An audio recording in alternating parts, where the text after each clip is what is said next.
Hey, what is going on, crypto people? It is the Crypto Siege with another day in the life, in the crazy life that is the digital asset space. Good, what is it? Good evening, I guess I could say, huh? Could say it's good evening and happy Friday. Happy Friday to each and every one of you. Hope your day went well. I know a lot of you probably on your way home. Probably on your way home from the gig. I get it. Now as you got a couple of days, got some weekend time. I hope you enjoy. It's beautiful out on the East Coast. Hope it's nice and warm and sunny where you are today as well. I did a live stream earlier today talking about the madness that is the SEC versus Ripple lawsuit. And I just think you cannot cover that enough. The fact that the SEC is really, I don't know if I want to use the word play dirty, but I don't know. You know, they obviously know that this idea of wanting the personal records of Brad Garlinghouse and Chris Larson is, you know, it's really like a tit for tat. They're basically saying, well, you want information about us, you know, so we want information about you type deal, personal information. Yeah, I'm not sure if Annalita Torres, is going to put up with this kind of stuff. I don't know. I think they kind of already subpoenaed. I think the SEC has already subpoenaed the particular banks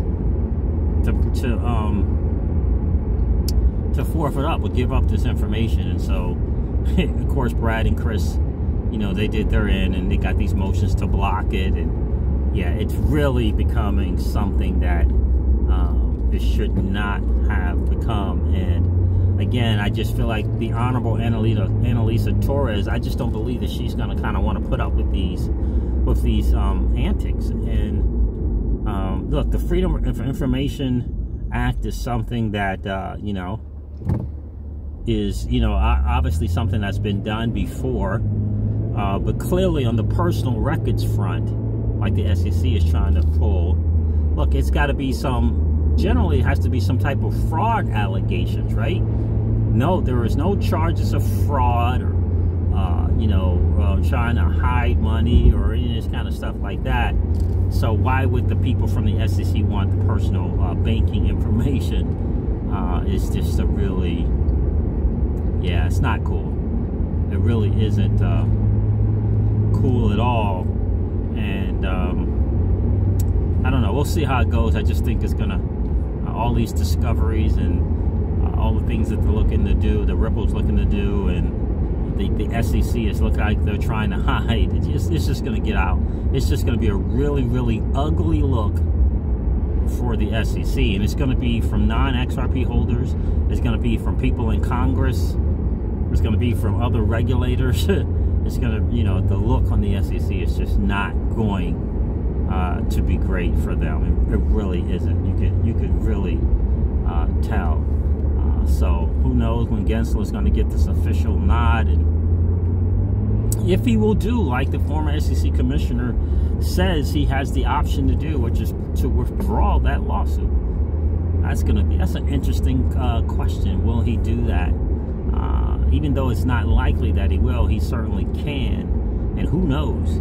Who knows what's the steps that Gary Gensler is going to take to kind of clean up the mess and, you know, get rid of the stench from this lawsuit on the SEC. You know, it's just not great at all. But anyway, the market is, I don't know what the market's doing. I saw before I left 57,000 or so for Bitcoin. I still got to check. My guy told me today that he's putting out a video about Bitcoin and, you know, short-term and long-term, so I got to check that out. I haven't had a chance to check it out yet, so I'm not sure. But I did watch a BC Backers video today, which was cool. And he's talking about, you know, kind of how things were in 2017. And he's right in that a lot of us that went through 2017, we do have a significant advantage in terms of dealing in this particular alt season, because we kind of saw a lot of what happened in 2017. Learned from some mistakes, quite honestly. Learned from some mistakes, and now here we are having a chance to, you know, leverage that and do better this time, right? Do better this go around. And I know for us,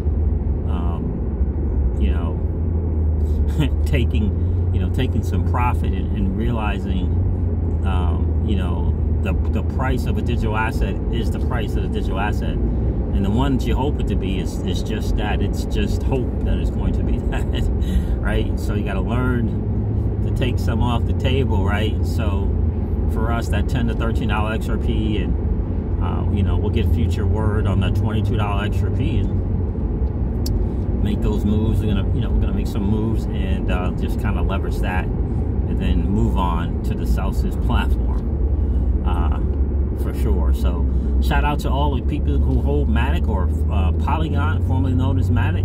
Congrats to you, and to the Spark IOU holders as well. Man, that Spark IOU is doing some crazy crazy things. I think it was $1 or so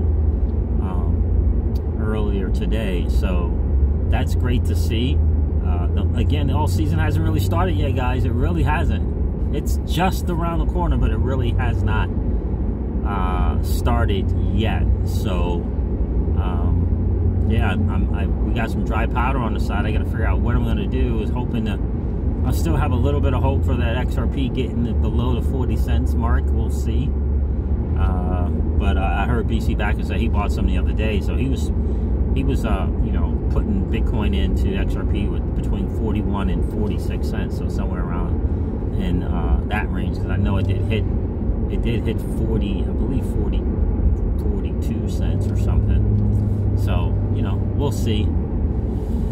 We shall soon see how that's going to work. Shout out to the RSR hodlers as well, and the EGLD hodlers as well. But let us not forget, guys, alt season is going to be what, spring, April, maybe May, and then there's a good chance, just like in 2017 apparently, of a bear market, little 2-3 month of, yeah, not going so slow. So that's another one, because I really wasn't, you know, paying attention to that in the last bull run. I had no idea. So it's going to be interesting. In other words, I wasn't making any kind of moves at all. So it's going to be interesting to see how that's going to be played to get through that summer bear market, to get to the fall, winter, the continuation, if you will, of the run, if you will, right? So it's going to, again, it's going to be really interesting to see how this is all going to play out, really. So look, Ripple's, you know, continue to make moves. They still got hiring positions. They're still hiring people, and there was a lady from I forget her name, but she was Asian, but I forget her name, talking about Ripple and working with the IMF and the WEF, the World Economic Forum, right, and working a lot internationally with RippleNet, right? So the model is moving on. I got kind of some I don't know if it's bad news, but look, this summary judgment, you know, that Ripple is looking to get, that could take 6 months. We don't know when she's going to rule on what we expect Ripple to submit, which is a summary judgment on the ongoing sales of XRP, current ongoing sales. So the sooner Ripple files that, the sooner we'll have an idea. But you know, that could, what if it takes her a while to kind of get to that conclusion. So it's going to be an interesting thing. So maybe XRP doesn't get the April and May run. Maybe it doesn't get that, quote unquote. I don't know. But maybe it gets, or maybe it only gets a little of what it would normally get, and then we have to wait for the fall for the longer one. We'll see. It's hard to say. Again, 95% of the trading is outside of the US, and so maybe we get the normal alt season. Maybe we just get the regular normal thing. And maybe it only feels different for us as U.S. investors, but maybe it's the same thing, you know. So we'll see. We shall soon see, guys. Hodl strong. Definitely check out Jeremy Hogan on YouTube. It's called Legal Briefs. And again, definitely you support John Deaton on YouTube, and on Twitter. John Deaton, D-E-A-T-O-N, the attorney that is taking the writ of mandamus to the SEC on behalf of himself as an XRP hodler and the XRP community at large. So listen, enjoy the weekend, enjoy the nice weather. It is beautiful out. Hodl strong. Congrats again. If your portfolio is looking nice, congrats to you. Enjoy, and just kind of get prepared for what's to come in the next few months. It's going to be really, really exciting.